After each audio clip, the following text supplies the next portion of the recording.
go right ahead and go over the Olympic game between the United States and South Sudan. So, obviously, no surprise, United States, they ended up beating the South Sudan team. This game was never close. Now, I was a little bit scared that it was going to be close. But then I found out that Joel Embiid wasn't starting, and then all my worries just disappeared. No, but I'm just kidding. But essentially, yes, Joel Embiid didn't start in this game, and for the first time, Steve Kerr is finally using his head and starting Anthony Davis. I'm pretty sure it was only for this game just because of matchups. South Sudan, they move very, very quickly, and Joel Embiid is rather lazy on defense, and he doesn't move his feet nearly as much as Anthony Davis moves his feet. So putting Joel Embiid out there is almost a defensive liability. Like, you're just asking to get scored on. And combined with the fact that Joel Embiid can't score back, it doesn't really make sense to have him in the lineup. So after Jason Tatum did not play in the previous game, now he's playing in this game, and in response, Joel Embiid is sitting out. Joel Embiid was the only player throughout the entire game that did not play a single minute against South Sudan, which, for being a part of the supposed big three that Steve Kerr called LeBron, Steph, and Joel Embiid, seems a little bit underwhelming. Like, I knew Joel Embiid shouldn't have been starting, but I didn't expect him to not play a single game. But aside from that, it doesn't really matter because a win is a win is a win, and the United States beat them 103-86. Again, the game was never close. It was just a blowout from start to finish, and nothing that we really needed to worry about going into this game. LeBron James, obviously the best player on the team, the best player in the game as well. 12 points, was 5 for 9 from the field, and didn't hit a three-pointer. I think this is like the first time he missed every single three-pointer. And then he was able to tack on 7 rebounds as well as 5 assists to go along with his 12 points. Now, Bam Adebayo, who is the other center on the United States team, ended up scoring 18 points and recorded 7 rebounds as well as 1 assist. Now, the 1 assist is not really that impressive, but what is impressive is how he went 8 for 10 from the entire field. He shot 80%, and once again, completely outplayed Joel Embiid, who did not play. It seems that every single game, there's only been one game where Joel Embiid has outplayed every center on the team, and every other time, all these other, Anthony Davis and Bam Adebayo, they seem to always outplay him. And speaking of Anthony Davis, he doesn't show up on this list, but in this game, he went 4 for 7 from the field, recorded 8 points, and also was able to record 7 rebounds. And honestly, the big man position is a very, very important position in Olympic basketball. Like, it seems that if you don't have a very good big man in the Olympics, you're not really going to be able to go anywhere. Like, even with all the guard play that we have, we still need like that really good center just to keep this game in check, right? I mean, and speaking of pretty bad guard play, Stephen Curry has been awful in these Olympics. Like, I don't know what it is. It could just be a shooting slump because, like, again, it's just like his shots are missing, but it's like Steph Curry missing shots. It's like, it's almost unheard of. Like, it's not really almost unheard of, but it's like you don't expect somebody like that has that reputation and that type of shooting to just go on these kinds of slumps. But it's happening to him right now. He was 1 for 9 from the field in this previous game and was 0 for 6 from 3. Like, he's been really, really bad, and he hasn't really been a major factor in any of these Olympic games at all. Now, Anthony Edwards, on the other hand, he's been very, very consistent for this team, and he ended up going 4 for 9 from the field for 13 points. And that was really, since he's basically only there for scoring, that's his main role on the team. That's really like all that you really need for someone like Anthony Edwards. Now, Kevin Durant, same thing applies with him. He scored 14 points, but he only hit 2 shots. So the rest of the points came from the free throw line, but it doesn't matter. He gets his points the way that it's not like he's feeding for free throws like Joel Embiid. Like Joel Embiid looks for free throws. It's not like he's doing that.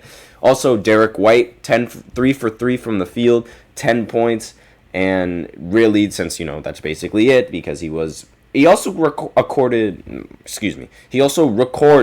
3 steals, and Kevin Durant, he also recorded 3 steals. Same with Anthony Edwards. That's one of the things that is also, a very underrated part of the Olympic basketball. Fast breaks. Like, fast breaks, they really, if you can get out in transition before a lot of these teams, because a lot of these teams, they try to go for offensive rebounds. So if you can get out in transition, that is some easy points for you right there. And the steals are, like, one of the more popular means of, like, scoring with the United States. I remember watching the Redeem team all the way back in 2012 when they would get steal after steal after steal, and they would get stop after stop after stop, and it's like every single time they would run the break and they would destroy whichever team that was running the break. Now, for South Sudan, Carlick Jones had another outstanding performance. He recorded 18 points, but, I'm not really going to show him here because he lost in this game. So obviously, I don't really like showing the losers on this on this thing right here, or on this graph right here. That's what I meant to say, excuse me. Unless it's like, a very outstanding and dominant performance coming in from the loser, And Bull Cool, another player for South Sudan, ended the game with 16 points, 6 for 10 from the field. And Nuni Omat ended the game 8 for 12 and recorded 27 minutes along with 24 points.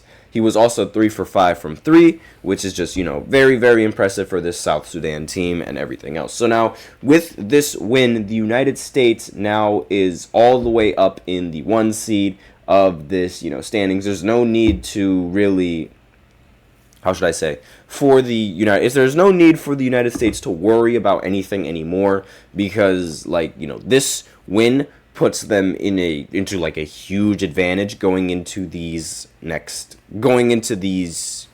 knockout rounds, I guess you could say, because the point differential that they have is so much larger than the rest of the other teams in the point differential that they could afford to lose the next game and they would still be fine. They're not going to lose the next game because it's to Puerto Rico, but they would be fine anyway because of their point differential being so high. And I'll explain a little bit, I'll dive a little bit deeper into that, in the 4th segment when I actually look at the standings and just exactly what team is in position to do what. And which team is in position to, be able to compete, which teams get eliminated, which teams are not going to get eliminated, all of that stuff that you need to know. And again, a couple of takeaways from this game.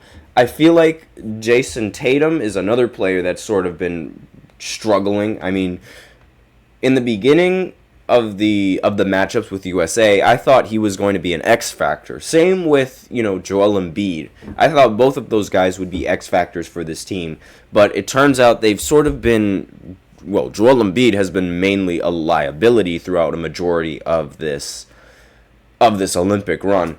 And Jason Tatum, he's sort of been I don't really know how to say it, but he hasn't really been all there. And he only recorded 17 minutes despite being in the starting lineup. Again, I don't understand how long it's going to take until Steve Kerr realizes that he has to play Kevin Durant. I mean, Kevin Durant, we want to talk about him not receiving starter minutes. He played 21 minutes. That's almost more than anyone else on the team aside from Devin Booker. And it's like, Steve Kerr, another takeaway is that Steve Kerr really likes starting guards. He really likes putting guards in the starting lineup for no reason. And this happens also, with his time on the Warriors.